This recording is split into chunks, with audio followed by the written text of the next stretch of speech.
आज 22 শ্রাবণ 1432 সাল বৃহস্পতিবার কবির প্রয়াণ দিবস। কবির প্রতি শ্রদ্ধা জানিয়ে আমি দুকলি রবীন্দ্রসঙ্গীত গেয়ে শোনাচ্ছি। আজি ঝড় ঝড় মুখর বাদর দিনে, আজি ঝড় ঝড় মুখর বাদর দিনে, জানি নে জানি নে কিছুতে কেন যে মন লাগে না, ঝড় ঝড় মুখর বাদর দিনে। আজ বানাবো দম পোক্ত পোচ। এখন পেঁয়াজটা ভাজতে বসিয়েছি। পেঁয়াজটা ভাজা ভাজা হয়ে গেছে।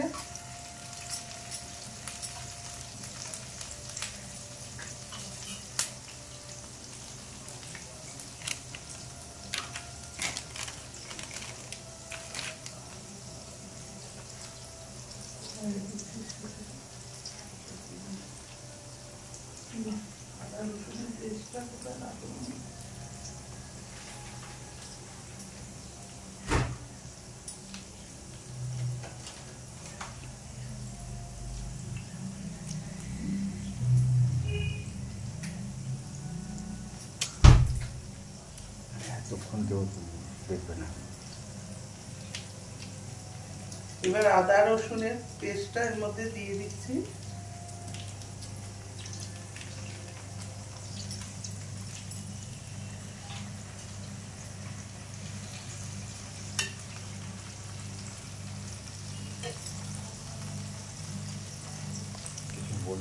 একটু হলুদ গুঁড়ো, একটু আমচুর পাউডার, একটু লঙ্কা গুঁড়ো,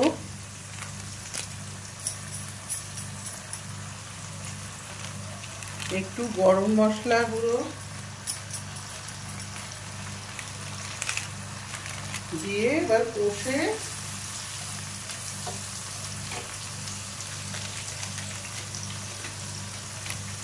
একটু গোলমরিচ গুঁড়ো দিচ্ছি।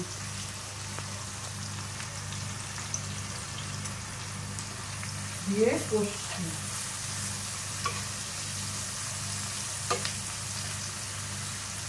এর মধ্যে দিচ্ছি একটু টমেটো সস।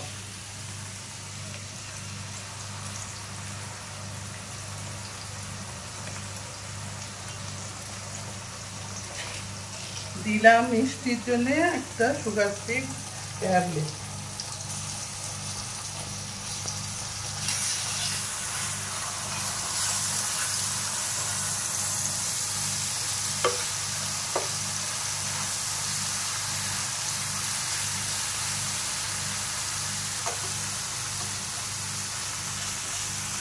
কষছি ভালো করে।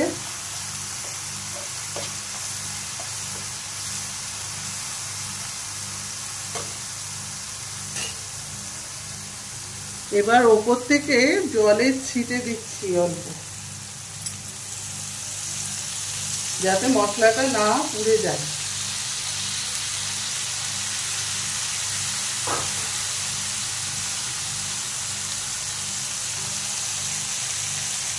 এবার পোচের জন্য ডিমগুলো ভেঙে ভেঙে দিচ্ছি।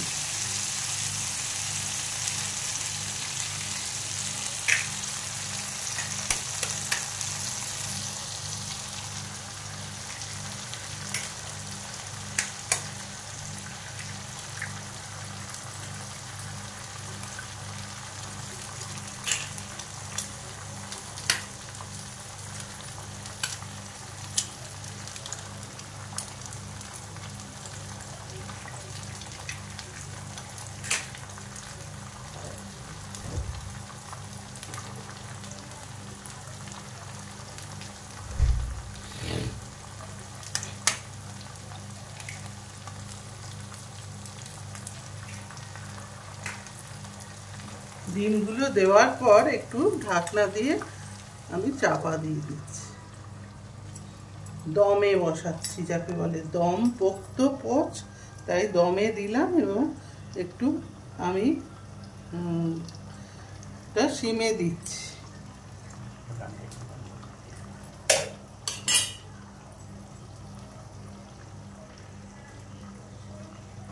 চোদ্দশো সাল বলে কবি একটি কাব্য লিখেছিলেন।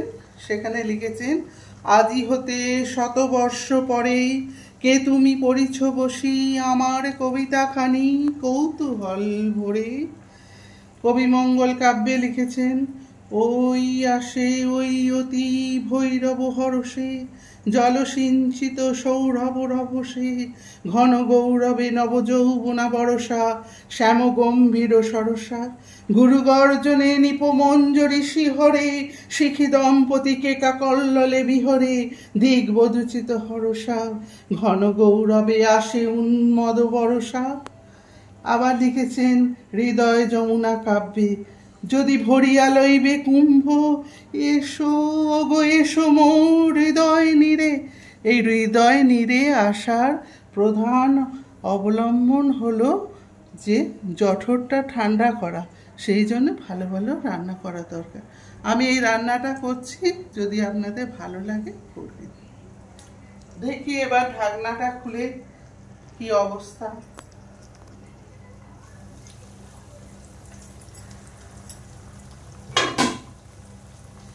নিচে মশলা আর ওপরে পোচ, দেখতেও খুব সুন্দর হয়েছে।